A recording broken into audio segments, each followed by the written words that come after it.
Hey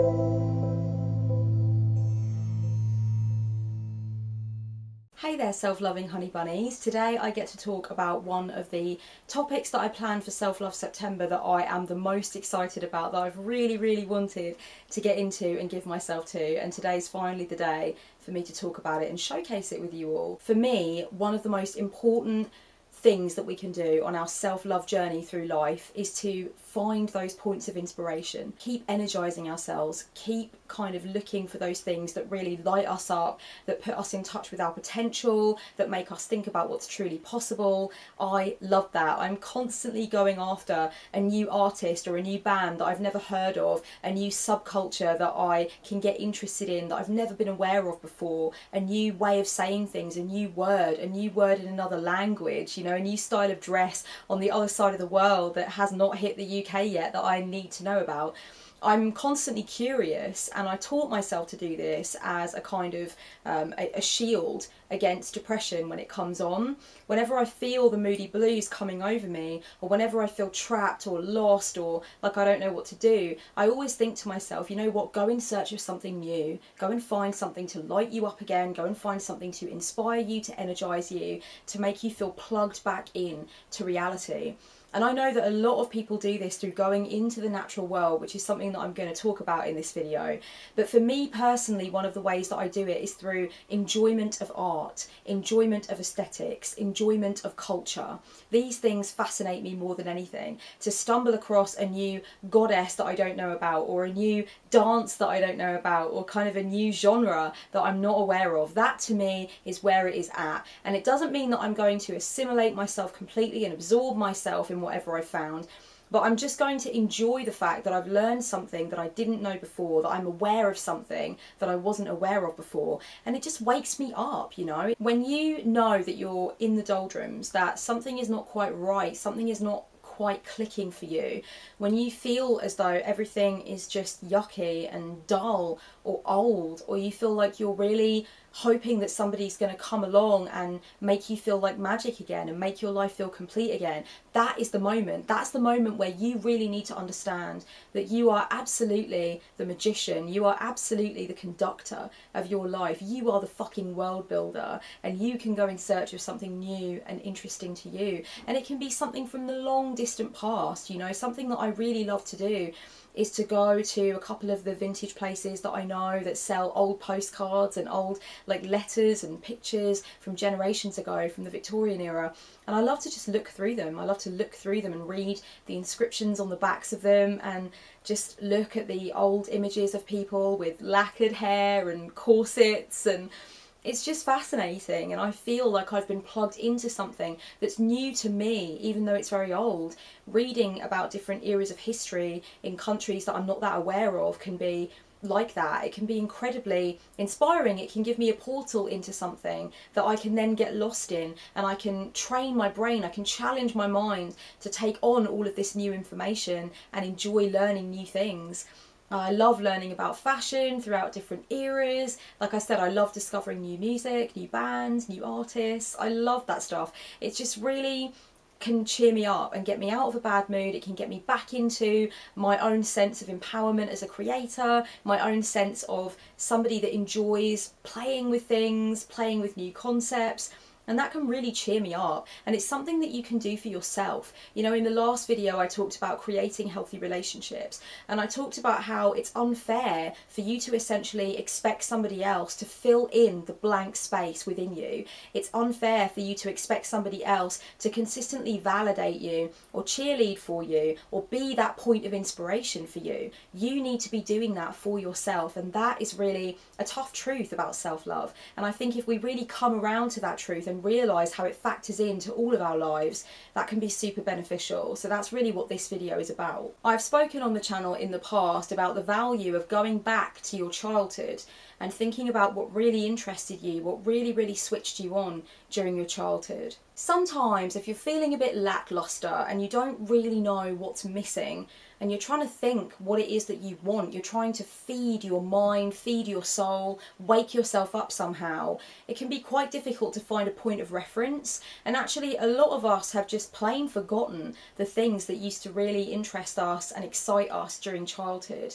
When I was a kid, I had these templates. I had like a plastic kind of template, and it had 4 different female body shapes on it, like 4 different stances, you know, for women. And there were no like facial features or anything like that. It was literally just a template.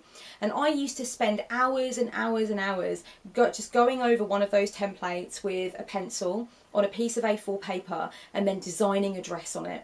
That's what I used to do. And I spent hours and hours and hours designing dresses, designing suits, designing wedding dresses, cocktail dresses, outfits for women. And I would draw on their hair and their accessories and their jewellery. And I used to fucking love doing that. I would spend hours doing that. And I remember years ago when I was really depressed. I was going through a major stage of depression and self-loathing, and it was so difficult to crack out of. And I thought to myself in that moment, what did I used to love doing when I was a kid? What did I used to spend hours doing? What used to distract me from any worries that I had, from any concerns that I had? And I thought to myself, God, I really did used to love designing clothing. That was really my thing. And this led me down a road of beginning to read about fashion in different eras. And I purchased several large kind of coffee table, hardback fashion books with the very last money that I had. Like I literally only had money for a little bit of food and these 3 hardback fashion books. It was like the history of Vogue, fashion through the ages, and just basically a big book about fashion design and about the industry. And I just brought them home and I pored over them. And I'm not trying to encourage anybody to spend their last bit of money on something frivolous and unnecessary, believe me. But I was in a bad way and I was young, and you know how it goes. And I brought these books home and they really just woke me up to a world again that I just used to be so interested in when I was younger, that I used to lose hours to. And this was what made me realise that sometimes we need to go back to what was really intriguing and kind of enticing to us when we were kids. What did you used to love as a kid, and what does that tell you about what you could be spending some time doing now that will really just plug you back into the majesty of what it means to be alive? One way that I allow my inner child to come into every day of my life is through getting dressed. You know, I used to love putting together outfits and just finding a look and something that just worked, you know. And my mum used to dress my sister and I pretty much identical, but I remember we got to a certain stage where we were finally allowed to dress ourselves, and that was when I came into my own. And of course we were allowed a little bit younger to have a few accessories, like, you know, if one of us wanted a little plastic necklace and the other one of us didn't, then we were allowed to wear that plastic necklace, you know, or maybe I'd wear some of my nana's like clip-on earrings. And that was the kind of way that I showcased my individuality, and I had fun with what I was wearing. And I've always kept that, you know. Just try to think about how you used to lose time as a kid, and that's a great way to just plug yourself back in and switch yourself back on. You could also try writing a list of all the things that have made you feel intrigued or uplifted in the last couple of weeks or the last couple of months, whatever kind of time period you want to go with. But you could definitely try just looking back over the last little section of your life and thinking, what has really kind of made me feel kind of plucky? What's made me feel plugged in? What's made me feel intrigued enough to want to know more? Don't skip over those things in your life. Let them really enter into your heart. Let them enter into your consciousness, because they are the portals through which you can really have a better relationship with yourself, learn more about yourself, and have a more intimate relationship with the world around you as well. This is actually super important for anyone who is struggling to work out what they want to do for a career right now. It's really important for those of you who are wondering what the hell you're going to do with the rest of your lives to understand that every moment that you experience a flavour or see a colour or recognise a scene or listen in on a conversation that makes you think, that's interesting. Every single time that happens, that's a clue. That's a clue about the deeper nature of who you are. And a self-loving relationship is a relationship where you acknowledge that, where you really recognise that, and where you use that as fuel. I want to make another secondary but equally important point about the things that used to interest you during childhood, the things that used to really light you up and plug you in. And that point is that you are allowed to change your mind, and you are perfectly allowed to evolve into a new state of being. Some people might find that they were really, really into sports when they were younger, and all they wanted to do was kick a ball up and down that field. And then once they get to a certain age, they realise they're not interested in that anymore, and they want to kind of hit the books, or they want to do something else.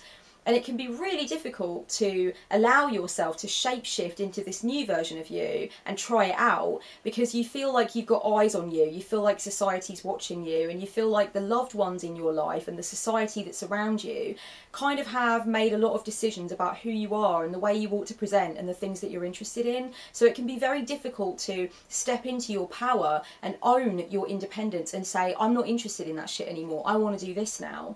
But self-love is about giving yourself permission to do that. The same way if you feel like you want to dress completely differently, or if you feel like you've never been allowed to dress how you really want to dress, and now suddenly you're like, this is my time, I'm going to wear this, I'm going to dress to suit the gender that I feel I am, I'm going to dress to suit the attitude that I feel I have in the world.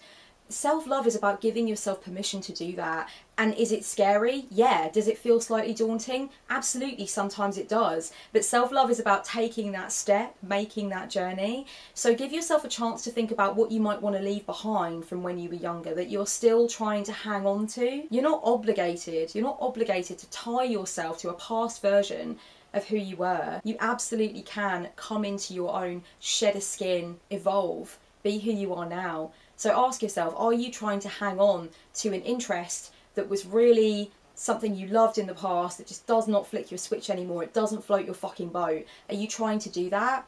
And if so, who are you trying to do that for? Are you trying to do it for your parents? Are you trying to do it for your partner who still enjoys the same interest? Are you trying to do it because you think society won't let you do what you really want to do? Do you feel like you're not allowed to say, hey, I'm not interested in this anymore? Doesn't mean I love you any less, but I'm just not that person anymore. And if so, why? Why aren't you allowed to do that? What's the worst thing that could happen? Remember what I said in the last video about creating healthy relationships? I said that you can only do the work that you've got to do to bring what you can to the relationship with somebody. If you are trying to be authentic and just be honest and show up in a real way in the world as the person that you are now, but this other person in your life will not meet you halfway, you have to ask yourself if it's self-loving to continue to try and foster such an intimate relationship with them or such a consistent relationship with them. Because you can only do what you can do. And honey, if you're in a fucking cultural straitjacket and you need to bust out of it and somebody won't accept you doing that and won't love you through that, you've got to think about how healthy that relationship really is for you. Maybe you need to have some kind of a shamanic funeral for the goals that you used to have, the things that you used to believe in, the perspectives you used to have, the kind of relationship you used to be looking for. Maybe you're not looking for those things anymore. Maybe you don't really celebrate those things anymore.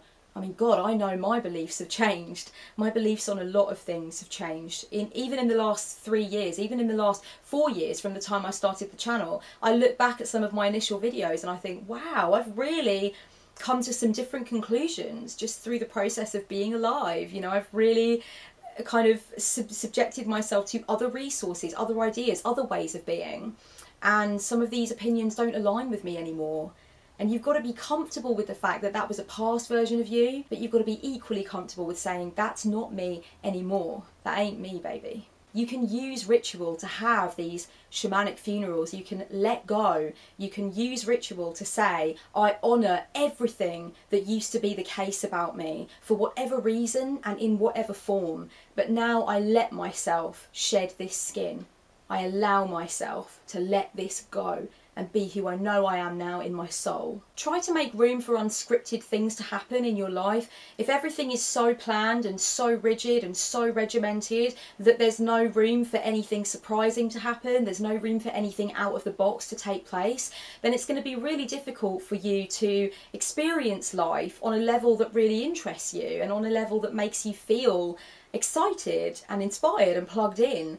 So take some time to think about whether or not you do have spaces in your week where unscripted things can happen, where you can just see what unfolds. Sometimes we can be really scared of the unexpected. We can even be scared of being in solitude for too long, in case we kind of allow our thoughts to become very conscious to us and we realise certain things that we didn't really want to realise. But that's why solitude is so important, because we need to take that risk to go the distance in our journey of self-love. We need to take that risk in order to hold our own hand and get to know ourselves more intimately. Try this really simple exercise. Try reading a blog post or a magazine, or if you're really, really gutsy, go to the library and check out a book about something that doesn't really interest you, or something that may even intimidate you a little bit. Take yourself out of the comfort zone. Give yourself more from this fucking life. Don't be so eager to remain in the box where you feel comfy, where you feel like you know what's up, where you feel like you're in the zone, where you feel like you are the authority on something, where you feel like you can speak on something.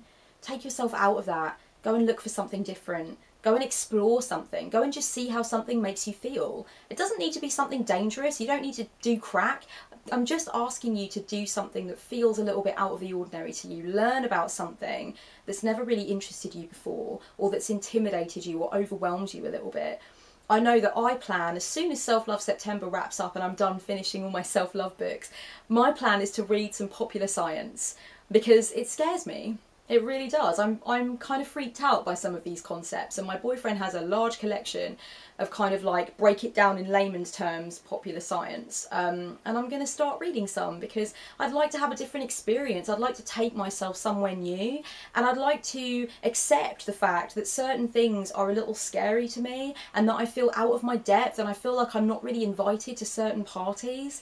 And part of self-love is to say, you know what, I'm going to that party. I'm going to RSVP whether I got an invitation or not. I'm going to see what's over there, and I'm going to explore my feelings towards it and see if I can learn anything about myself and about the universe as a result. I would love you guys, if you can, to leave a comment below telling me something that you plan to read about, you plan to check out some blogs about, anything that you plan to explore that you've kind of been intrigued by or overwhelmed by or a little bit about, but you kind of feel like in order to kind of push forward in your personal growth and your journey of self-love, you're going to go and explore that subject. What subject are you going to go and like dip your toes into?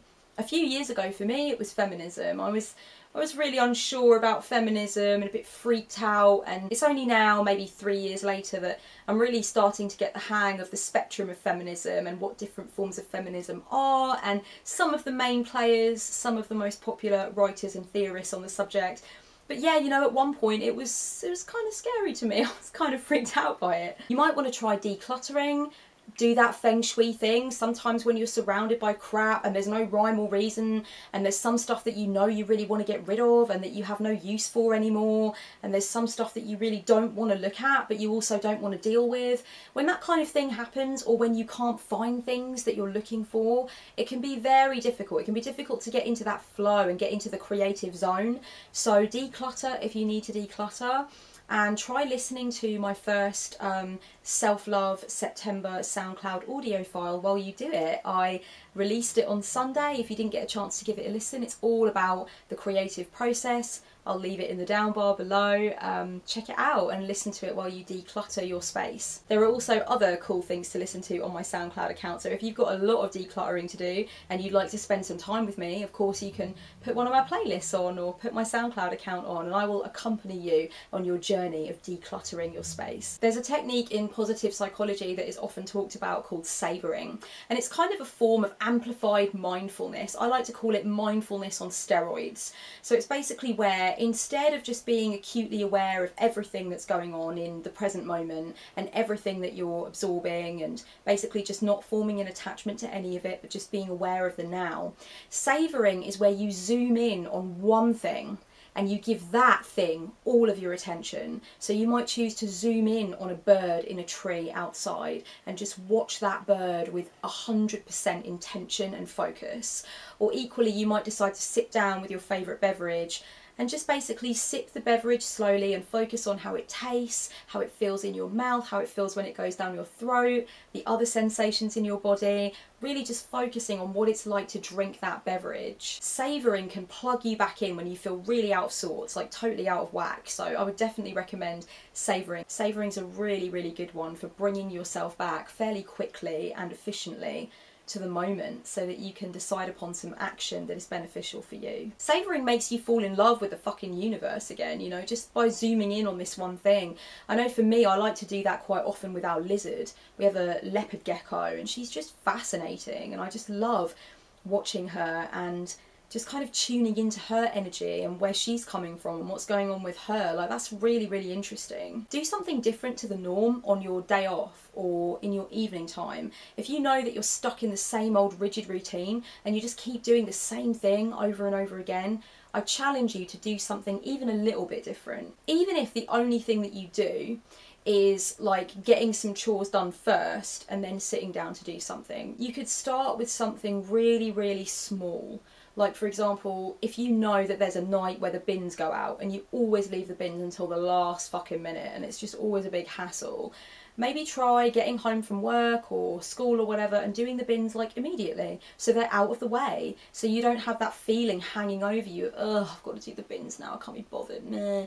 You can just get it out of the way completely, first thing, as soon as you get in, and see how that changes up your energy flow. If you always watch the same thing, or you always speak to the same people on Facebook, or you know, whatever it is that you do that always seems to go the same way, just try switching it up. If you always order the same thing at lunch, order something different, you know. If you always walk the same way, walk a different way, walk around a different park, do something a little bit out of the ordinary, call a friend you haven't spoken to for a while, shake up your energy. That's your responsibility as a self-loving person, is to just consistently be doing that when you need to do that. I hope that this has been useful. I'm bubbling now having talked about this because it really is one of my favourite things to talk about and get into and give advice on. So I hope I've given you some techniques that you can use that are useful. Don't forget to share your self-love story with me using the hashtag selflovestories. If you want to do that, you can also email me at sls16@mail.com and I will make sure that your story is added to the master blog post. Hit me up in the comments section, come and visit me on social media, and until the next Self-Love September video,